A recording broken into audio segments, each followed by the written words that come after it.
Russia's exit from the war after the fall of the Tsar meant the Germans no longer would be required to fight on two fronts.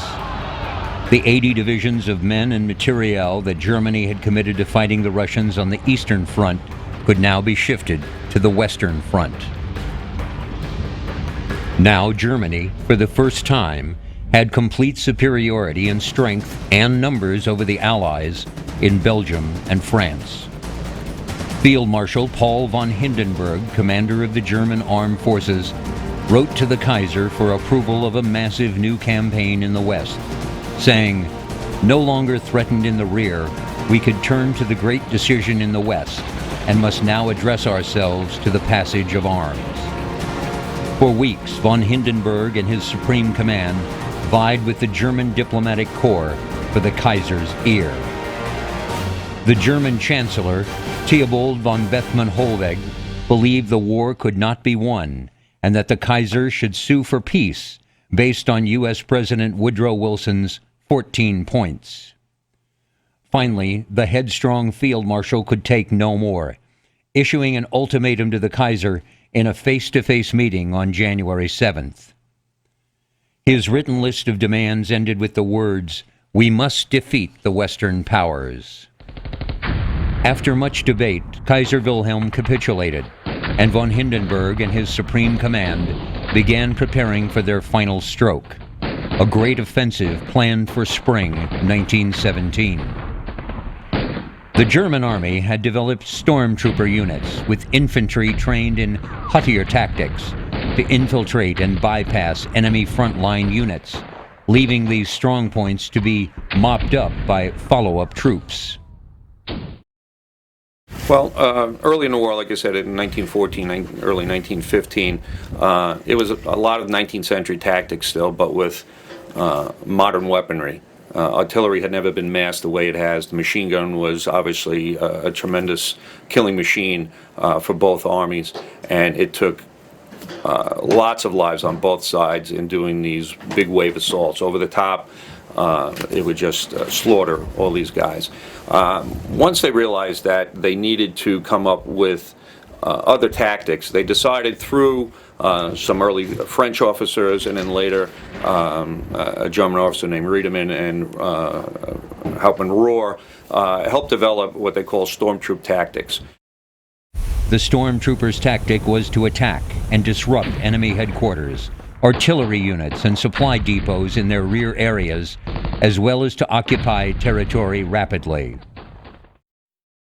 They took young men in great shape, trained them to not throw themselves against the beach, so to speak, where they would bypass strong points, almost like water running around a rock, and continue to go deeper and deeper into enemy territory. They then had follow-up troops, regular infantry, that would then engage who was ever left as far as resistance points and take them out. And then the supplies would be brought up to the next stage. Each major formation creamed off its best and fittest soldiers into storm units. Several complete divisions were formed from these elite units. So the storm troops were fast, fluid, almost like Mercury, to show how they would work their way through the trenches. They developed kit and implements to help them. The Germans switched from their longer Gewehr 98, which was fairly cumbersome, to a short 98 AZ carbine, which was, I guess, a foot or so shorter, so it was less unwieldy in the trenches when they had to deal with it. They got extensive training with hand grenade tactics in rolling up trenches and to capture sections of trenches. They would bring extra sandbags and shovels. You see pictures of guys with long-handled shovels on their back. So once they got into a section of enemy trench, they would consolidate that area and make it a strong point, so it would make it harder for the British or the French or the Americans to try to retake that area. So once the rest of the army caught up with them, they would just keep moving forward until they ran out of steam and were stopped at some point, or they were ordered to stop and consolidate what they had at that point and then move on further. This process gave the German army an initial advantage in the attack, but meant that the best formations would suffer disproportionately heavy casualties, while the quality of the formations, stripped of their best personnel, declined. To enable the initial breakthrough, Lieutenant Colonel George Bruckmüller, a German artillery officer, developed the Feuerwalls, an effective and economical artillery bombardment scheme. There were 3 phases: a brief attack on the enemy's command and communications, destruction of their artillery, and lastly, an attack upon the enemy frontline infantry defenses. Bombardment would always be brief so as to retain surprise. Bruckmüller's tactics were made possible by the vast numbers of heavy guns, with correspondingly plentiful amounts of ammunition for them, which Germany possessed by 1918. It was possible for the Germans to launch an offensive at almost any vital part of the front without giving the Allies notice of their intentions by moving guns and shells to the threatened sector. At 20 minutes to 5 in the morning on March 21st, the moonless, fog-bound, pre-dawn stillness along the Western Front was shattered by the thunder of more than 6,000 German artillery guns. Along a 50-mile-long front, the 6,000 guns, more than a third of which were classified as heavy and super heavy, rained terror and death on the British 3rd and 5th Armies. This was the opening salvo of the great German offensive that its architects believed would bring a swift end to the war on the Western Front. The artillery barrage was the inspiration of Lieutenant Colonel George Bruckmüller, and it included not just explosive ordnance, but canisters of mustard gas as well. At first, the German artillery fire was concentrated on the Allied artillery. Then, after an hour, the gunners resighted their guns and began concentrating on the Allied front lines. At 7 a.m., the shelling ended.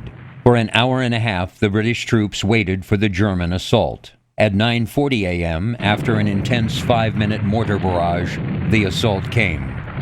More than 1 million German troops in 3 armies poured into the no-man's land between the front lines.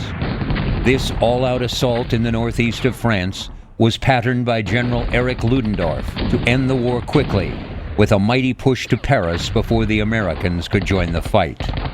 For a week, it looked as though Ludendorff might succeed. Fighting in close coordination with Bruckmüller's artillery, the German infantry made huge gains for the first time in 4 years, driving the British lines back for miles along the 50-mile front.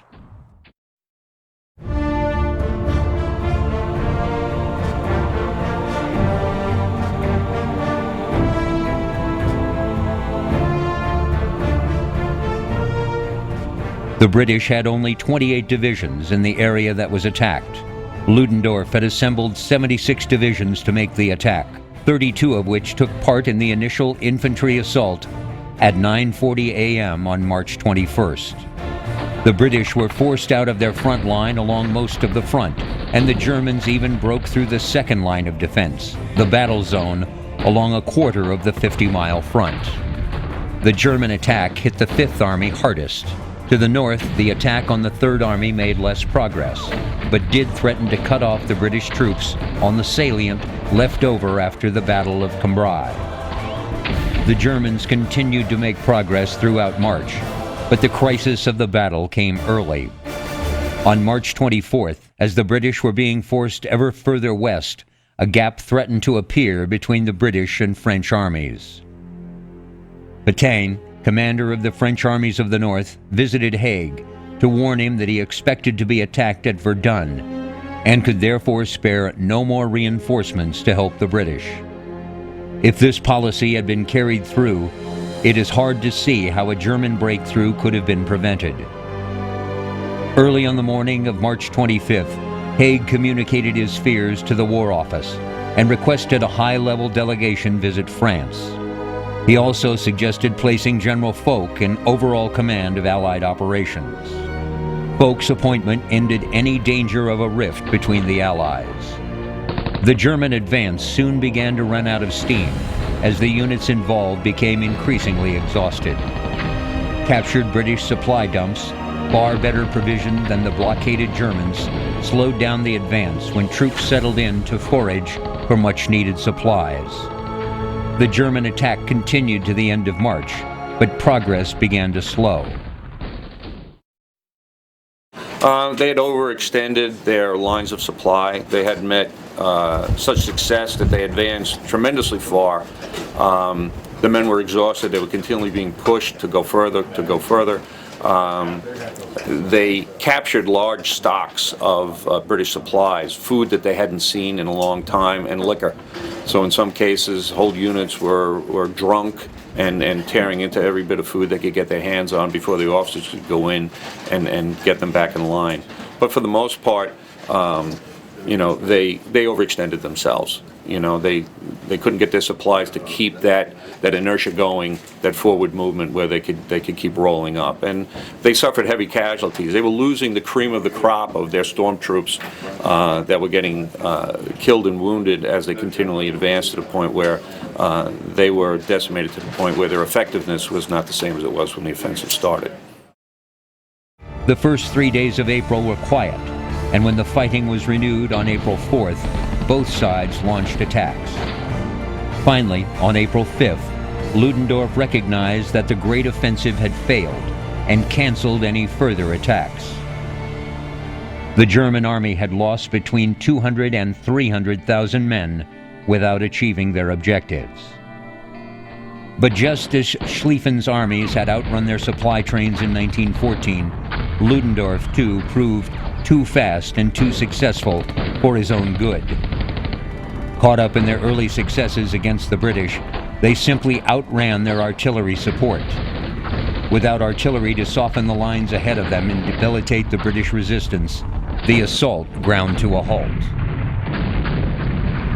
Stalled at the Somme, Ludendorff turned his armies north toward Flanders, where they were rebuffed again.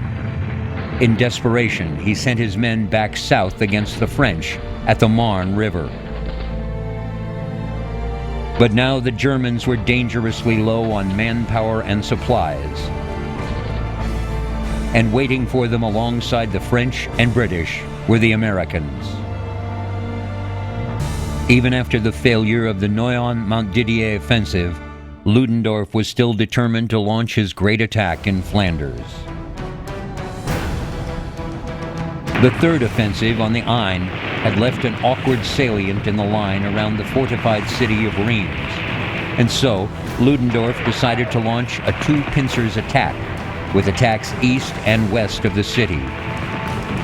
Once Reims had been taken and the line straightened out, the Flanders offensive could begin. This was the final significant German offensive of the war. East of Reims had failed on the first day. West of Reims, some progress was made, and the Germans established a 4-mile deep beachhead across the Marne. The 5 costly offensives had bled the German army of at least 800,000 casualties, many in the elite units used to spearhead the attacks. In many areas, the new German front line was only weakly held, with newly constructed defenses that lacked the strength and depth familiar in 1915 through 17.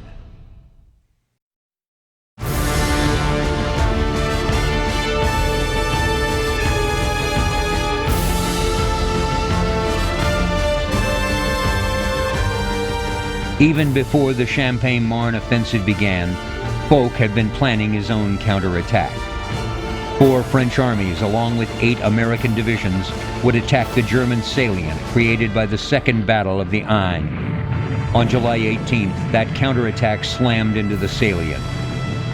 Allied troops advanced up to 5 miles, forcing the Germans back across the Marne. It soon became clear that the salient could not be defended. By the end of July, the Germans had been forced out of the area conquered at such cost only 2 months earlier, and had formed up a new defensive line on the Aisne and Vels rivers.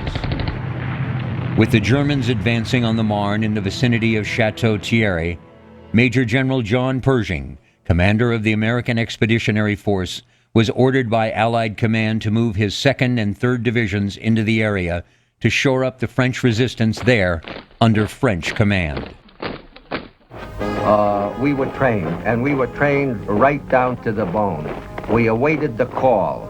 We were no jingos, or we were no screamers around for this or that, but we were trained for war. That was our profession, the regular Marines. And we didn't like the waiting behind the line. We practically broke open a bottle of champagne when the word came that we were to move the next 48 hours somewhere. We didn't care where. We'd had enough of this business of play acting. We wanted to get somewhere where we could do some damage and get done, get back home. The 2nd Division comprised 2 brigades, 1 Army and 1 Marine, and totaled about 26,000 men. They rode all day and through the night in transport trucks to reach their lines. On June 1st, the 2nd Division, led by Captain Lloyd Williams, took up forward positions north of the village of Lucy-les-Bocages, near the Belleau Wood. When their French commanders advised them that they were too far forward and should pull back, Captain Williams replied, "Retreat? Hell, we just got here." That is correct, sir. The name of the officer fails me, but it's a company commander who's in the 6th Marines, who he's basically told by a passing French officer or liaison officer that this area of the battle was lost.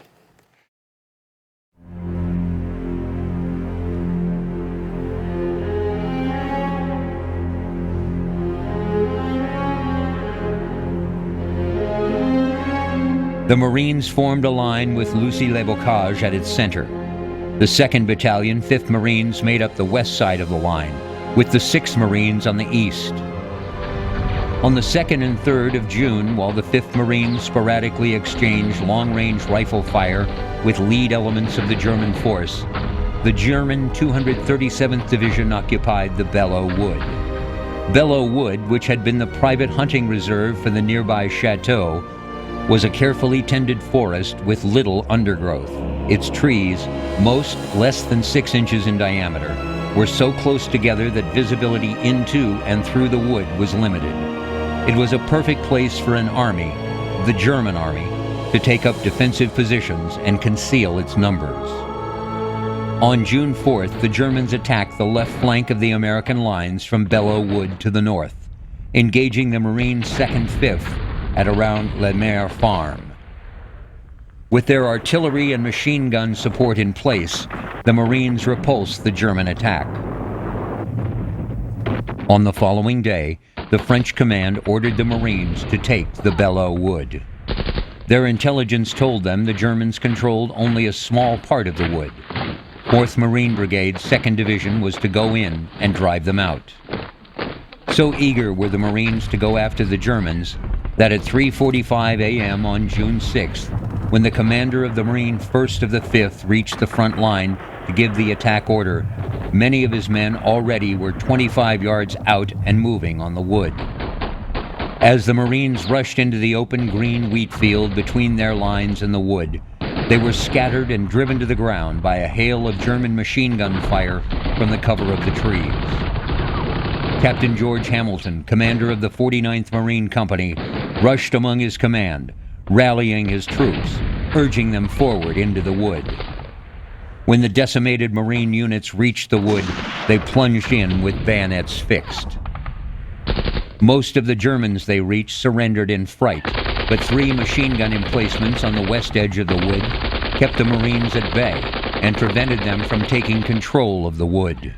With no way to see into the woods to follow the action of battle, observers had to rely on their hearing and on word from those who managed to make it out. But the difficulty with Belleau Wood was you never knew where the front was. Little groups of men, of Americans, little groups of Germans got together to fight each other. And while you were fighting in one direction, all of a sudden, without any warning, you would find that there were some Germans to the rear of you, and they had to be mopped up. Clean up, mop up, and move ahead, move ahead. One by one, the German machine guns fell silent. Runners came back from the woods, carrying notes to HQ from the unit leaders in the wood that their objectives had been taken. As the machine guns fell silent, the wounded in the wheat field short of the wood began crawling back toward the American trenches. You could also say that the Marines went into it. There were individuals, officers and senior NCOs who knew what battle was, who knew what was going to happen, but the grand majority hadn't experienced what is the combat of the Western Front or combat of that type yet. And really they were the young hunting dog out for the first time. So when they ran forward, it was, we're going. We have the pride of our nation and the pride of the Marine Corps to keep going, mixed in with an exuberance that they didn't know how bad it was going to be. So they rush in, take horrific casualties, but because of that shock, they're able to gain that toehold in Bellawood. And once the battalions of the 6th Marines are able to take their places, that begins a new phase of the battle, more of an open, not in a trench, but fighting in amongst the trees and in the towns and on open fields, which is a different kind of experience than what had been the previous almost 4 years of war at that point. Because of the way they were ordered to advance across open ground, Marine casualties in the Belleau Wood on June 6, 1918, were the highest in the history of the Corps. 1,087 Marines were killed or wounded in that single day of fighting. I'd like to point two things about Belleau Wood. The assault in Belleau Wood was the largest number of casualties that the Marine Corps experienced in one day up till that point. And the killed and wounded in that that first day's battle on the 6th of June was more than all Marines who had previously died in combat in the United States history in one day. The fight for the Belleau Wood would continue for most of the month of June. For the Marines who fought there, and for all those who would wear the uniforms after them, it was one of the Corps' proudest moments, and it showed the Germans that the Americans were ready to fight.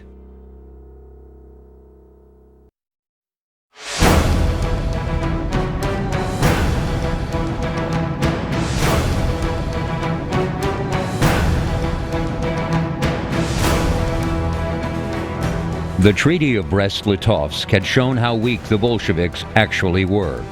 Lenin had called for peace at any price, and the Germans had exacted very severe terms. At the end of 1917, the Bolsheviks only effectively controlled Petrograd, Moscow, and the territory between both cities.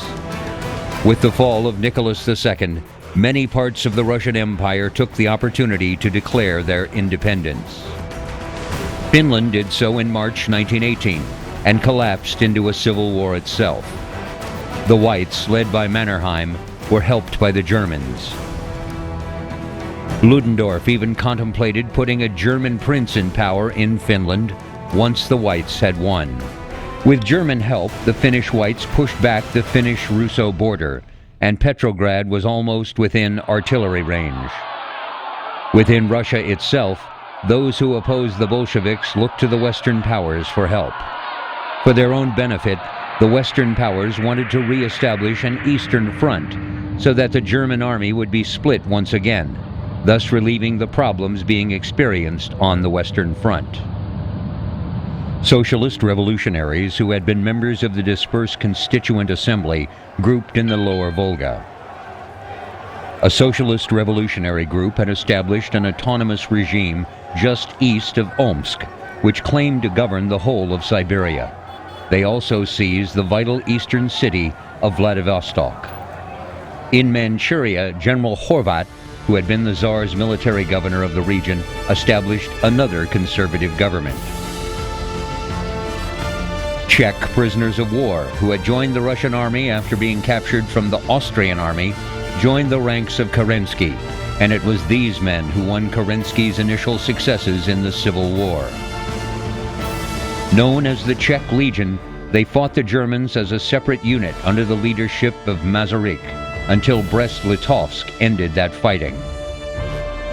Trotsky gave them his permission to travel through Russia to the Western Front so that they could continue their campaign against the Germans.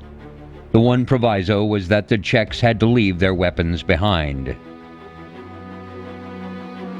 As soon as the first units of the Czechs surrendered their weapons, the Red Guard shot them. This was to prove a costly error, as it was obvious that the other men could not trust what Trotsky had promised. The Czech Legion was made up of seasoned fighters with plenty of fighting experience. They captured the strategic city of Simbirsk, and between May 1918 and August 1918, captured so much territory that they controlled the Trans-Siberian Railway from Simbirsk to Vladivostok. The Czechs were to prove a serious problem to Trotsky. His task of defeating the Whites was made a great deal more difficult by the Czechs. If he had kept his word and let them move freely out of Russia, this problem would not have occurred. The Politburo blamed this solely on Trotsky, and the man who led the critics was Joseph Stalin. The success of the Czech Legion may well have sealed the fate of the royal family. They had been sent by Kerensky to Tobolsk in Siberia, where they were under house arrest.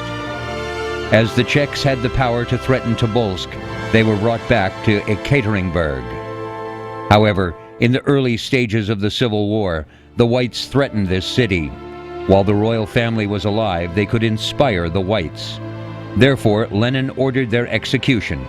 This was carried out on July 16, 1918. To add to Trotsky's problems, the British seized Murmansk and Archangel in the north and set up governments led by socialist revolutionaries. In early 1919, former Tsarist Admiral Kolchak and the forces he had grouped around him went on the offensive. They took the city of Perm and advanced to the Volga. Kolchak could have marched on Moscow from the Volga, but for some reason he did not. The British were advancing from Archangel in the north. A two-pronged attack against the Bolsheviks may well have been successful, but it never materialized. The British were to shortly pull out of Russia, and with them, the Whites probably lost their best opportunity to defeat the Bolsheviks.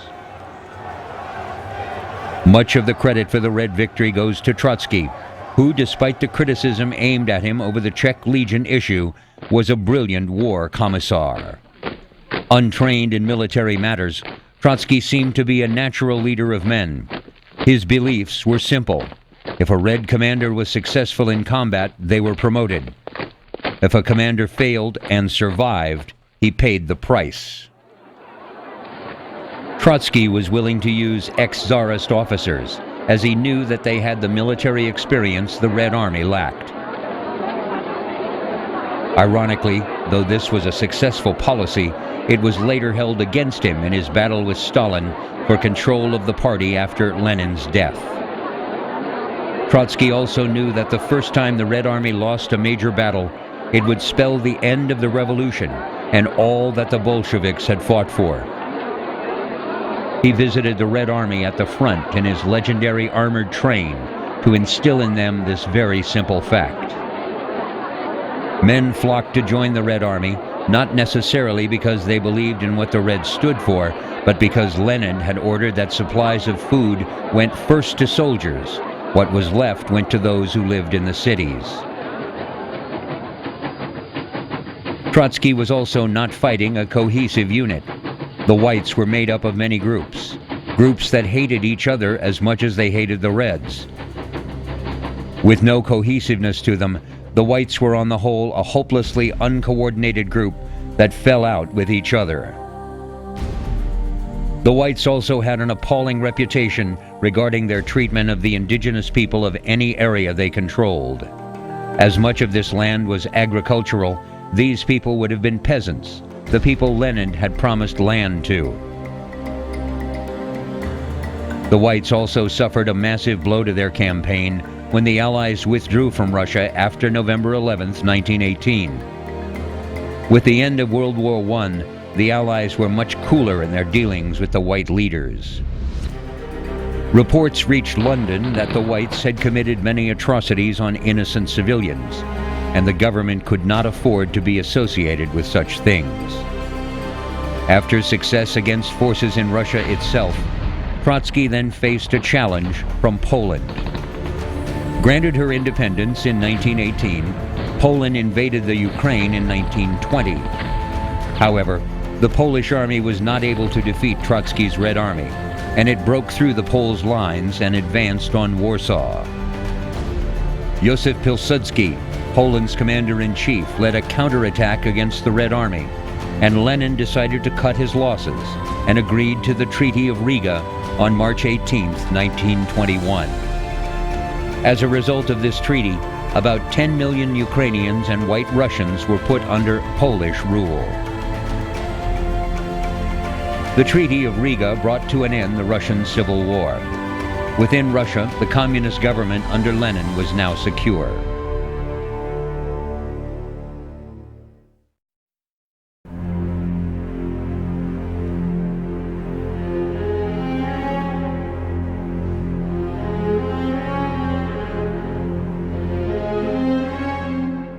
By the fall of 1918, German troop strength was declining to a critical level. In 6 months, the strength of the Kaiser's army had fallen from 5.1 million to 4.2 million. The army's discontent with its leadership was beginning to find a voice. Staff officers began circulating a paper calling for negotiations with the Allies to be initiated at once. On August 30th, General John Pershing achieved his purpose of bringing the American First Army into being. It was immediately deployed south of Verdun, opposite the tangled and waterlogged ground of the St. Mihiel salient, which had been in German hands since 1914. On September 12th, Pershing launched the first all-American offensive of the war. In a single day, the American 1st and 4th Corps drove the Germans from their positions, capturing 466 guns and taking 13,251 prisoners.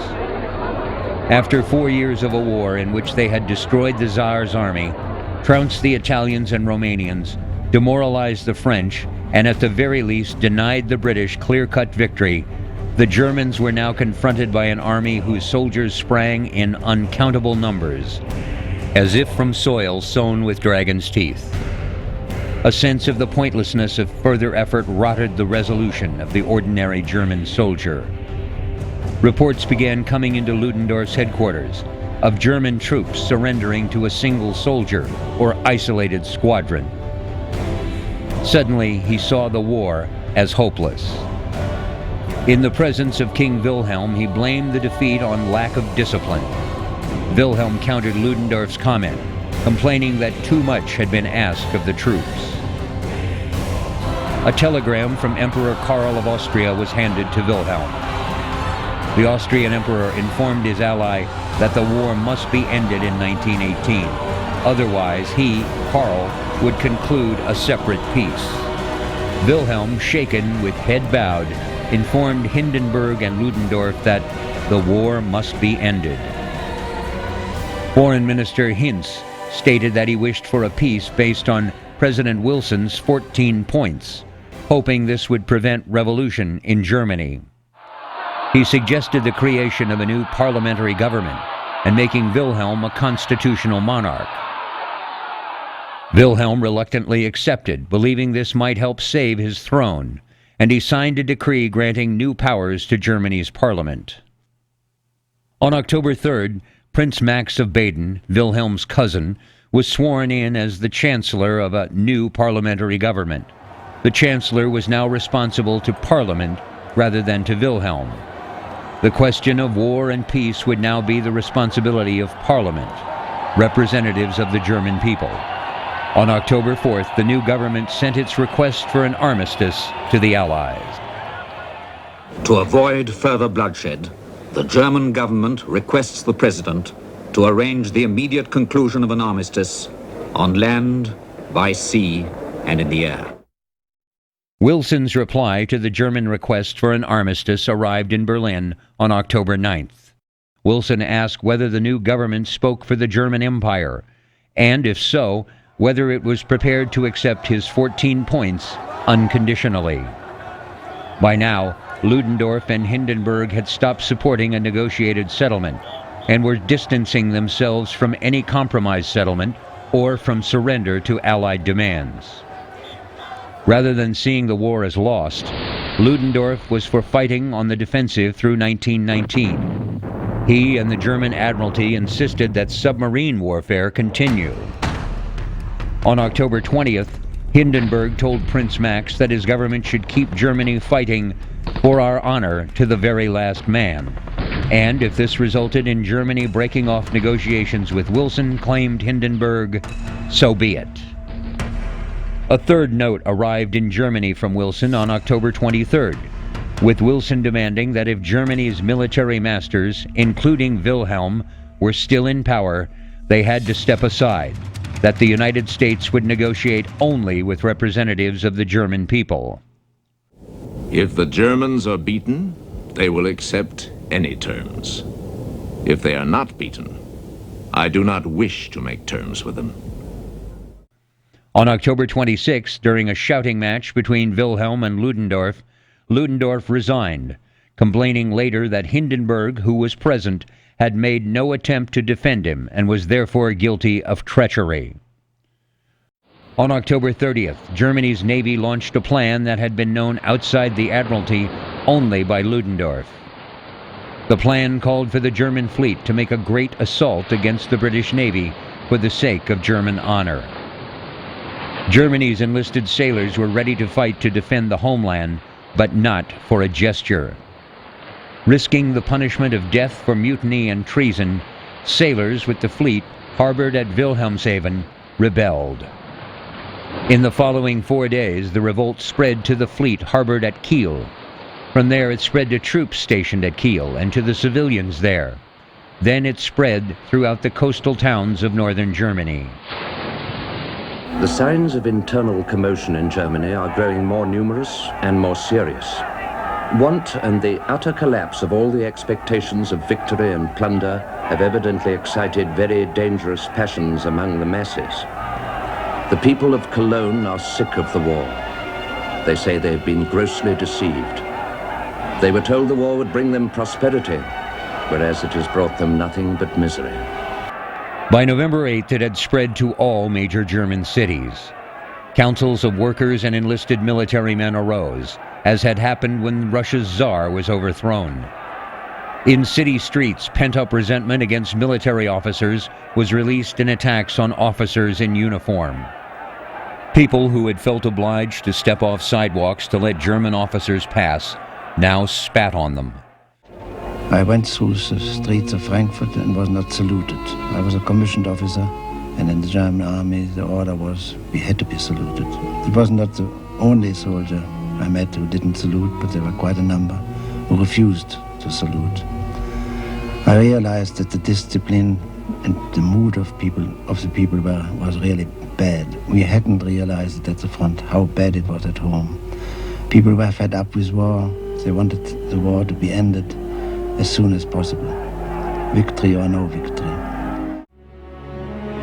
In Berlin, the Chancellor, Prince Max, saw the writing on the wall and acted on his own by announcing the abdication of Wilhelm and his sons.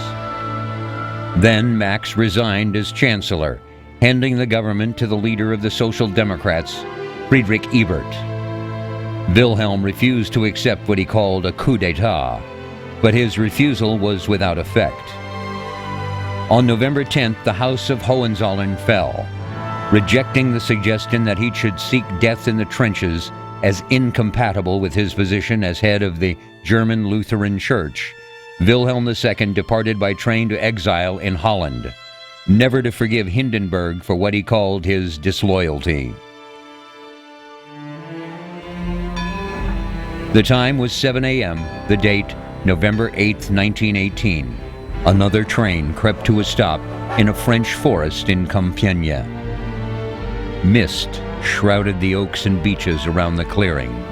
6 German officials were about to ask the Supreme Commander of the Allied forces, Marshal Ferdinand Foch, for an armistice. The terms of the armistice called for Germany to withdraw from all invaded countries and Alsace-Lorraine within 14 days, and the Allies were to occupy German territory on the left bank of the Rhine. Matthias Erzberger, a member of Germany's center political party, was prevailed upon by Hindenburg to lead the German delegation, and on November 11th, Erzberger signed the armistice. No German officers signed the agreement. Germany's military had distanced itself from what to some would appear to be capitulation. It was easy for much of the public to become confused about events.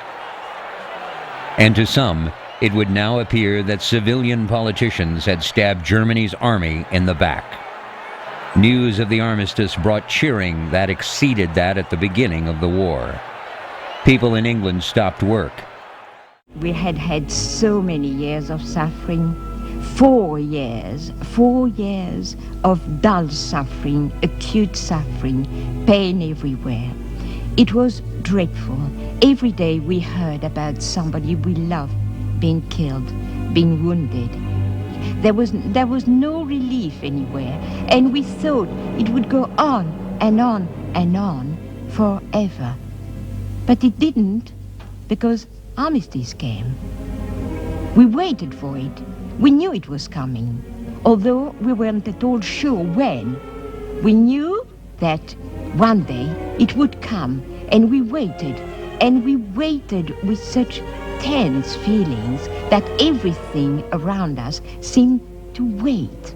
The town waited, Paris waited, the buildings waited. We were all kind of hushing everything because we didn't want to talk, because something was going to happen.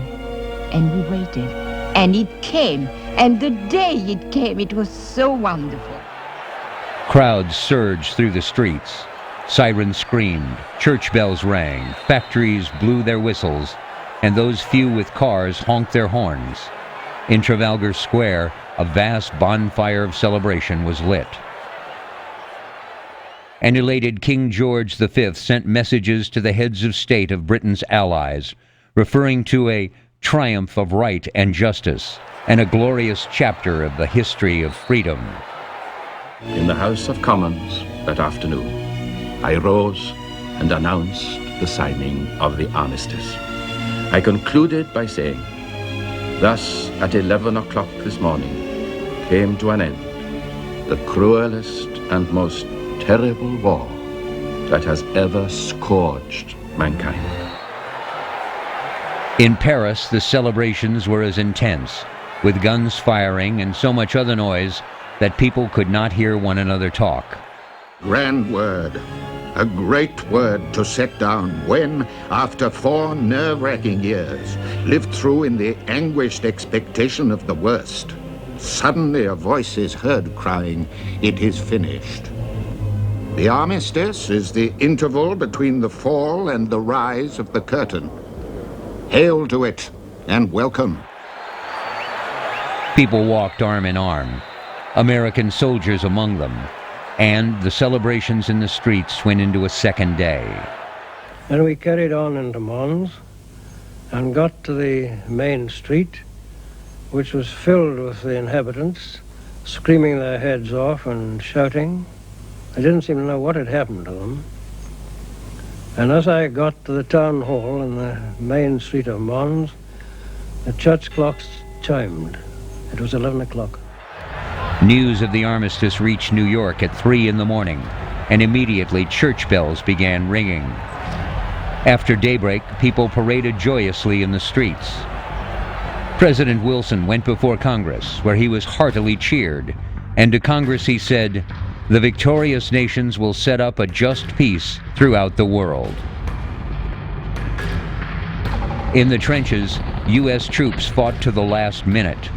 General Pershing was disappointed because he wanted to take the war into Germany.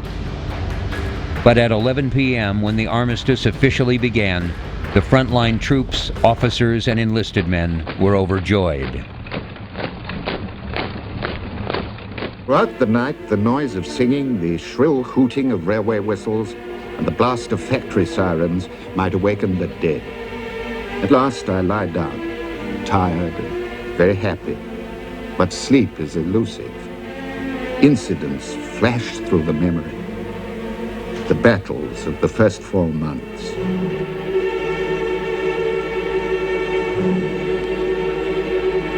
The awful winters in waterlogged trenches, cold and miserable.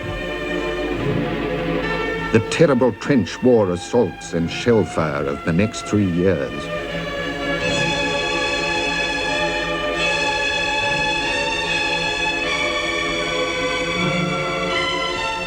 Loss of friends, exhaustion and wounds. Thank God, the end of a frightful 4 years at the front. No more very lights going up with their greenish wavering flare. No lilies of the dead in the night. No flash of howitzers on the horizon. No downward droning of the shells. No machine guns. No patrols going out. Just nothing. Silence. There'd been one German machine gun unit giving our troops a lot of trouble, and they kept on firing until practically 11 o'clock. At 11 o'clock, the officer stepped out of their position, stood up, lifted his helmet and bowed to the British troops, fell all his men in the open in front and marched them off. Slowly, the news came in officially that an armistice had been signed, but there was no show of emotion. No one went berserk or anything like that. We were too far gone. I mean, say, the perceptions, our emotions were all killed long ago.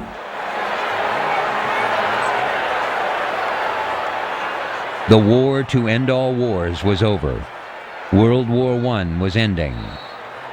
World War II was beginning.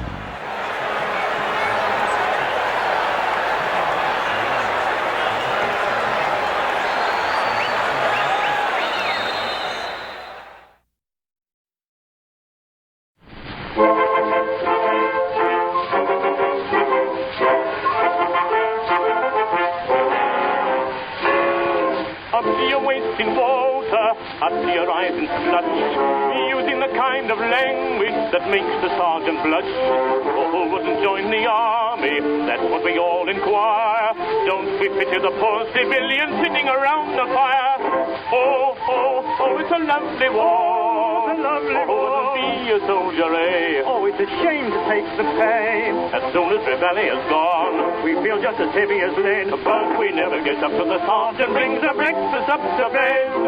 Oh, oh, oh, it's a lovely war. What do we want with eggs and ham when we got plum and apple jam? Home falls right, son, how will we spend the money we earn? Oh, oh, oh, it's a lovely war.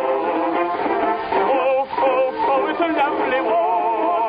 Oh, be a soldier, eh? Oh, it's a shame to take the pain. As soon as the valley is gone, we feel just as heavy as lead. But we never get up till the sergeant brings our breakfast up to bed. What? Oh, oh, oh, it's a lovely war. What do we want with eggs and ham when we got plum and apple jam? Home for us, retard, when we spend the money we earn. Oh, oh, oh, it's a lovely war.